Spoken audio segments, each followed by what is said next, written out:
So who is Swarm Farm Robotics? Well, it's a startup company and it was started by Andrew and Jossie Bate. They are grain growers in central Queensland. They farm 4,000 hectares.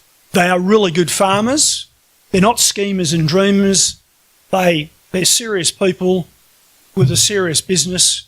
And along the way, they thought, how can we use the technology we've seen on Mars with NASA or with the Australian and American militaries in places like Afghanistan and Iraq? How can we use that technology to farm in a better way?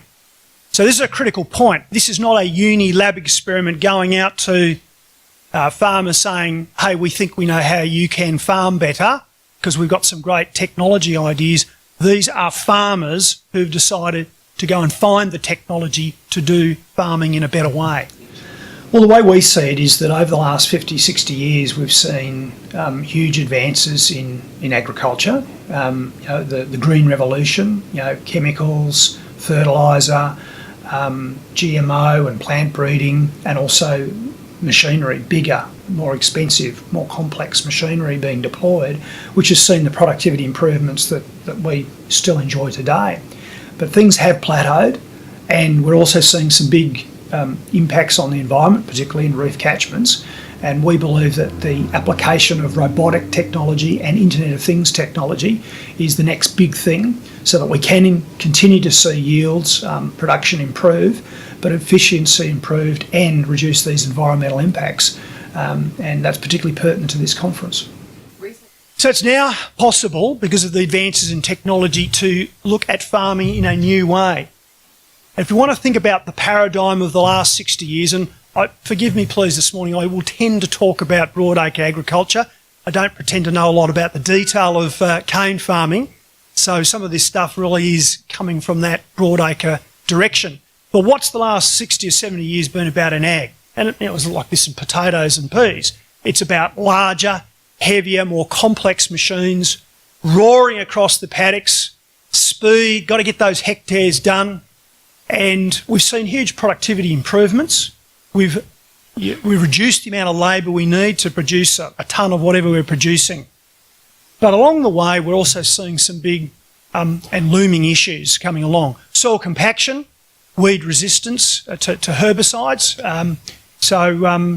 Those sort of things are happening. Erosion, runoff, and of course the things that you'll hear to talk about in this sort of very important reef catchments issue.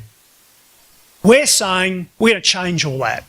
Instead of large, expensive, heavy machines, we're talking about small, lightweight, ultimately low-cost machines working together in swarms, hence Swarm Farm. And the machines you'll see shortly are still fairly big, but ultimately they're going to get even smaller. And the point is they're going to get slower. The best analogy I can give you is if you had an army of people.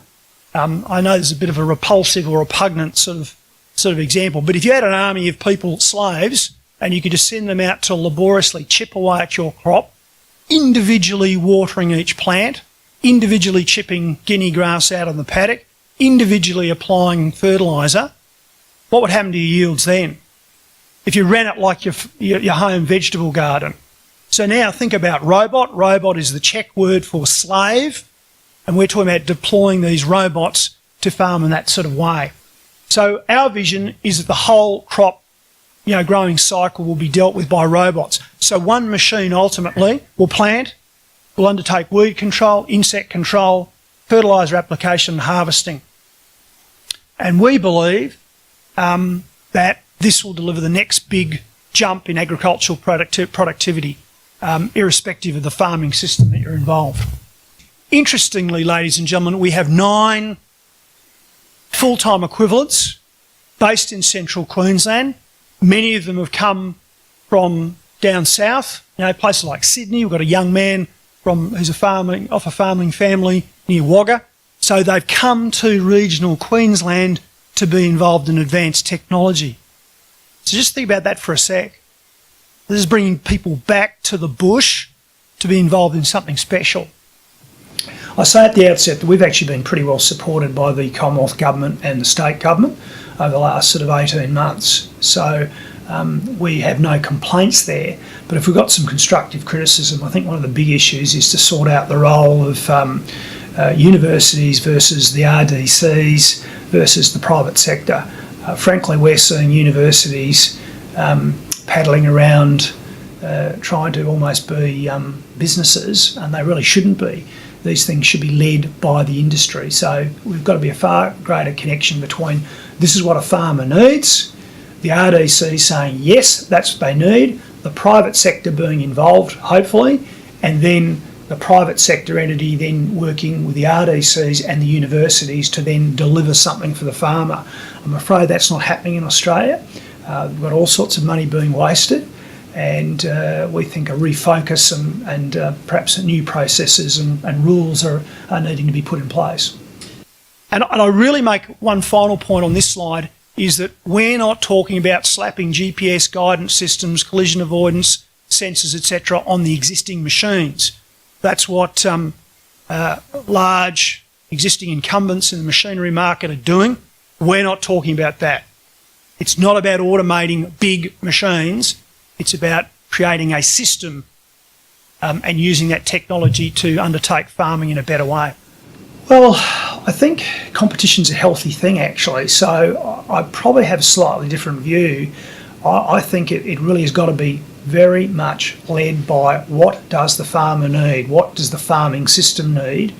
Ideally then there's a commercial enterprise who's prepared to take something on, and they then drive it, delivering something for the farmer, drawing on funding from RDCs, which is what they're there for, and then universities being brought in as required. That's not what's happening. So what are we offering? Well, what we have created is an autonomous agricultural platform. And what you're seeing a picture there is a couple of SwarmBot 3s. We'll see that in a moment in more detail in a bit of video. But it can work, this platform I should say, will work across a range of sectors. We've designed a machine which is diesel powered, very robust. You can raise the whole thing, you can widen or narrow the wheelbase, and you can therefore use it grain, cotton, rice, cane, horticultural application, orchards, vineyards, forestry. And what do we want to see happen? Well, this is where it gets quite exciting. Current machinery, it's take it or leave it. It's pretty specialised.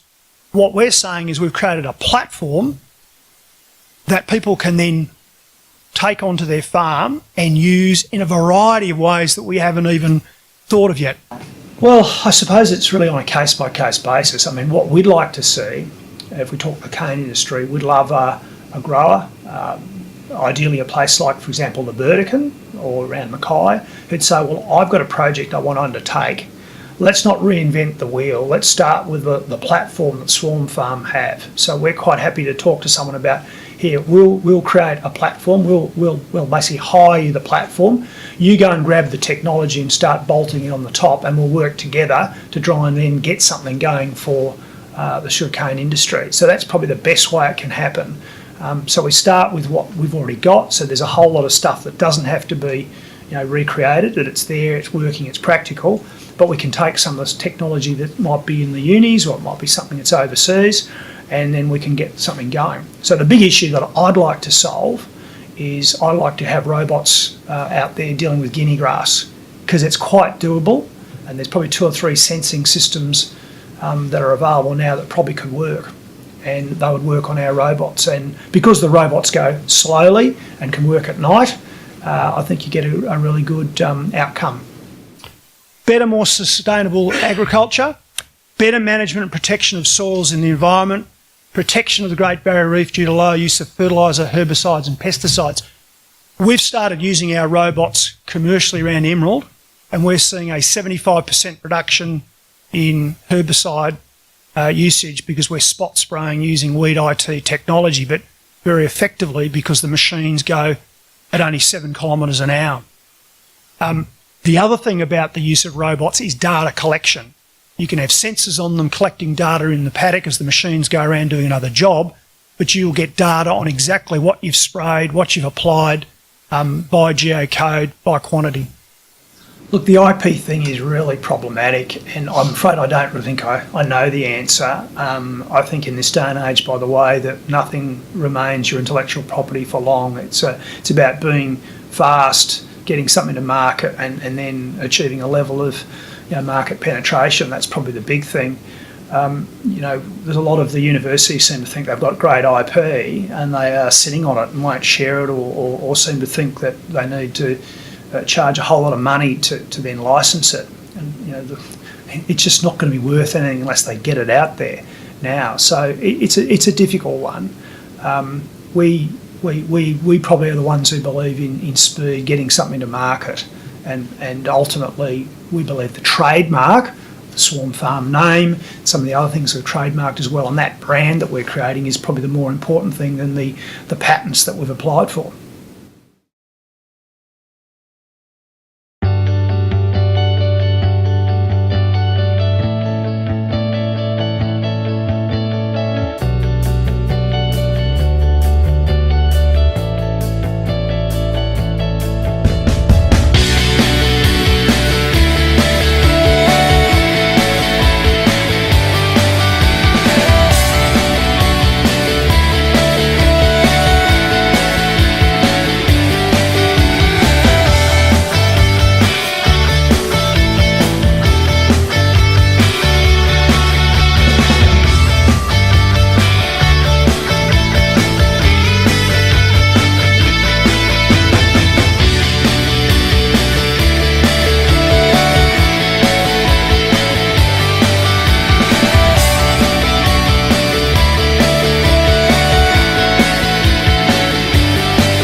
Anyway, that is the Swarm Farm story. Just before I conclude, I'll just say to you, I made the point this is a robust, autonomous platform, can do a variety of things. What do we want to see next? Well, we want to see somebody grab it and say, I'm going to stick the robotic arm on the back and the big hopper so it plucks the apples off the trees.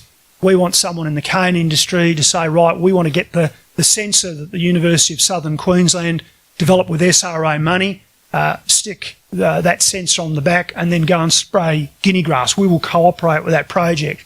We would like to see people up in the Burdekin who are trying to grow rice against the voracious geese and ducks mount those bird control things on it. We'd like someone to think about it out there on the Barkly tableland being used to go trundling around dispensing herbicide pellets on woody weeds. So the sky's the limit. It's all about your imagination. The platform is there. It's going to be commercially available in the next financial year, late in the next financial year. But after that, we're just hoping people will see it as an opportunity to really change and innovate and come up with new ways of growing or producing food. Thank you.